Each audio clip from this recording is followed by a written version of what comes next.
Now put x is equal to 1। Equation 2 आपके सामने है। अब इसमें हम 1 वैल्यूज डालेंगे। तो सबसे पहले आ जाएगा ये 1 square plus 5 into 1 plus 3 which is equal to a 1 plus 1 whole square b 1 minus 1 1 plus 1 c 1 minus 1। Okay, अगर आप गौर से देखिए इसमें तो हमारे लेफ्ट हैंड साइड पे तो सॉल्व कर लें, सिंप्लीफाई कर लें। 1 का स्क्वायर 1 ही होगा प्लस 5 1 ज़ा 5 plus 3 which is equal to 1 plus 1। ठीक है, तो ये 2 और ये 2 का स्क्वायर प्लस ये प्लस 1 माइनस 1 कैंसिल, तो ये 0 आ गया। b के साथ ये जब 0 आएगा तो ये पूरी की पूरी ये पूरी टर्म 0 हो गई। ठीक है, क्योंकि मल्टीप्लाई है। यहाँ ये प्लस 1 माइनस 1 कैंसिल, तो c के साथ भी ये 0 आ रहा है। ये टर्म भी 0 हो गई, ये टर्म भी 0 हो गई। तो 5 और 1 6 6 और 3 9 9 इज इक्वल टू का स्क्वायर हो जाएगा 4 4 a। ये दोनों टर्म 0 तो ख़त्म हो गई। सो a की वैल्यूज हमारे पास आ जाएगी 9/4। ठीक है, अब सेकंड हम डालेंगे x की values. Put x is equal to -1 plus 1 factor था तो -1 अब डालेंगे जहां जहां x है। तो ये देखें x है -1 square plus 5 1 -1 plus 3 which is equal to a -1 plus 1 whole square b x है -1 -1 -1 प्लस 1 प्लस c -1 -1। ठीक है, जहां जहां x वहां वैल्यूज डाल दी। -1 के square plus 1 plus -5 plus 3 is equal to a -1 plus 1 cancel, तो 0 0 का स्क्वायर 0 ही होगा। ओके, यहाँ देखें ये प्लस माइनस कैंसिल, तो ये भी आपका जो है b अगर हम -2 लें और इसके साथ जब 0 मल्टीप्लाई होगा तो ये पूरी की पूरी टर्म 0, ये भी 0 हो जाएगी, ये भी 0 हो जाएगी। ओके, यहाँ पर आ जाएगा -2 c। ठीक है, क्योंकि -1 -1 -2 c। ओके, यहाँ सॉल्व कर लें तो -5 में से 1 माइनस करें -4 में से 3 माइनस कर दें तो -1।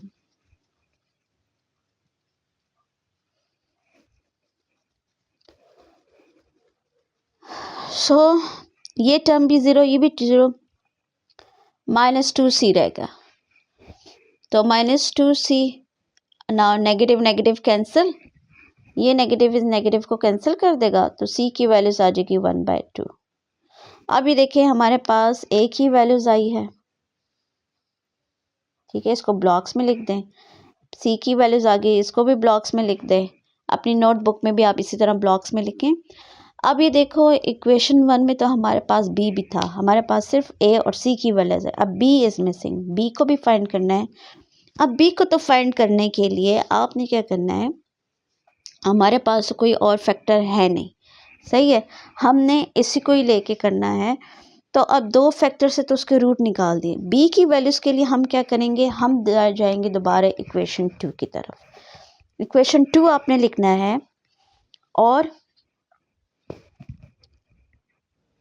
ओके, अब इसमें थोड़ा सा आपने चेंज करना है। यहाँ हमें b की वैल्यूज़ चाहिए। ठीक है, फैक्टर्स कोई और है नहीं, तो हम क्या करेंगे, इक्वेशन 2 को पहले करेंगे सिंप्लीफाई। ठीक है, सिंप्लीफाई इन द सेंस के जो जो ब्रैकेट्स हैं उसको ओपन कर दें, जहाँ फार्मूला अप्लाई होता है फार्मूला अप्लाई कर दें।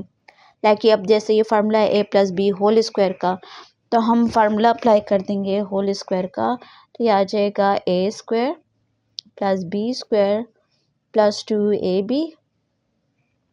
ठीक है, ये हमने फार्मूला अप्लाई कर दिया, मैं कर्ली ब्रैकेट में लिख लेते हैं, प्लस b ओके, यहाँ इन दोनों का प्रोडक्ट हमारे पास है एक्स स्क्वायर माइनस 1, ठीक है।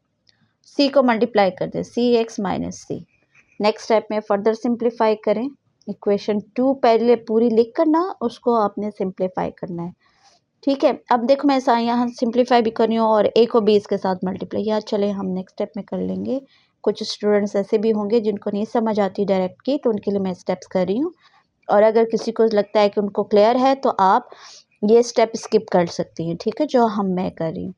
ओके, ओपन द ब्रैकेट, तो B X square minus B plus C X minus C. अब नेक्स्ट स्टेप में इसको फर्दर हम सॉल्व करें तो ए को हम मल्टीप्लाई कर देंगे ब्रैकेट के साथ, ठीक है। तो ये आ जाएगा ए एक्स स्क्वायर प्लस ए प्लस 2ax। हमेशा वेरिएबल एंड में लिखें, पहले आपने कांस्टेंट जो वैल्यूज़ है ना, कोफिशिएंट, वो पहले लिखना है, वेरिएबल को हमेशा बाद में लिखना है। प्लस बी एक्स, मतलब कहने का ये है ना कि आपने 2xa इस तरह नहीं लिखना, 2a को पहले और वेरिएबल को एंड में आपने लिखना है, ठीक है। अच्छा जी, minus B plus C X minus C. अब ये देखिए हमने पूरी इक्वेशन को सिंप्लीफाई कर दिया है। अब उसके बाद आपने क्या करना है, लेफ़्ट और राइट साइड पर देखना है डिग्री। आपके पास जो है ये पूरी की पूरी एक्सप्रेशन जो है सेकंड डिग्री पर है, मतलब लेफ़्ट हैंड साइड पे भी डिग्री 2 है और राइट हैंड साइड पे भी डिग्री 2 है, हाईएस्ट पावर देखनी होती है।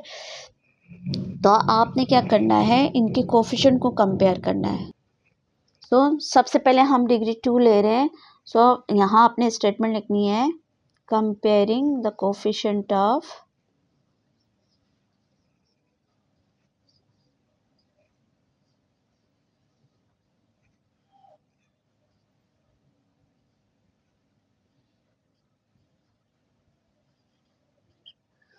सबसे पहले हम एक्स स्क्वायर के ले रहे हैं, ठीक है।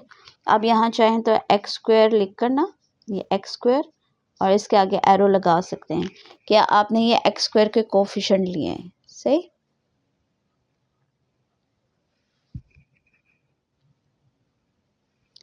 एक्स स्क्वायर के कोफिशिएंट हम लेफ्ट हैंड साइड पर देखें, इसका कोफिशिएंट यहाँ पर 1 है, तो आपने सिर्फ 1 लिखना है, वेरिएबल नहीं, जस्ट कंपेयरिंग द कोफिशिएंट।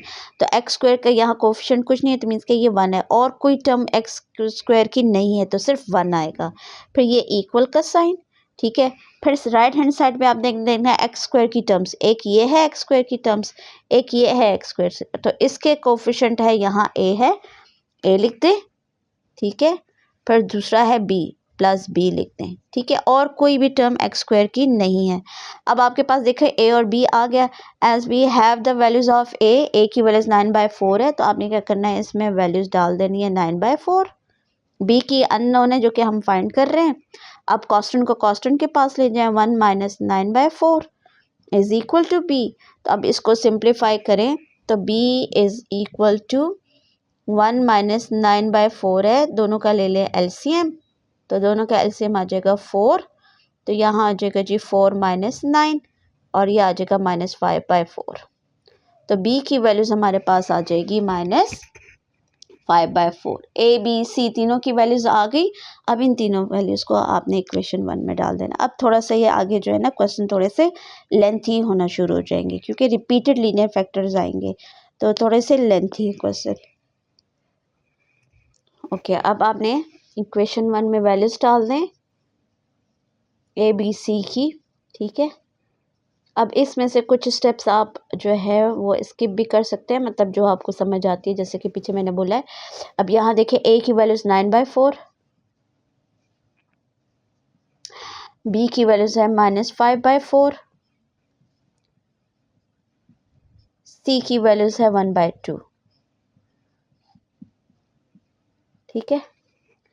ये आ जाएगा 9/4 को डिनोमिनेटर के साथ एडजस्ट कर दें, -5/4 into x plus 1 and plus 1/2 को डिनोमिनेटर से के साथ x + 1 होल स्क्वायर।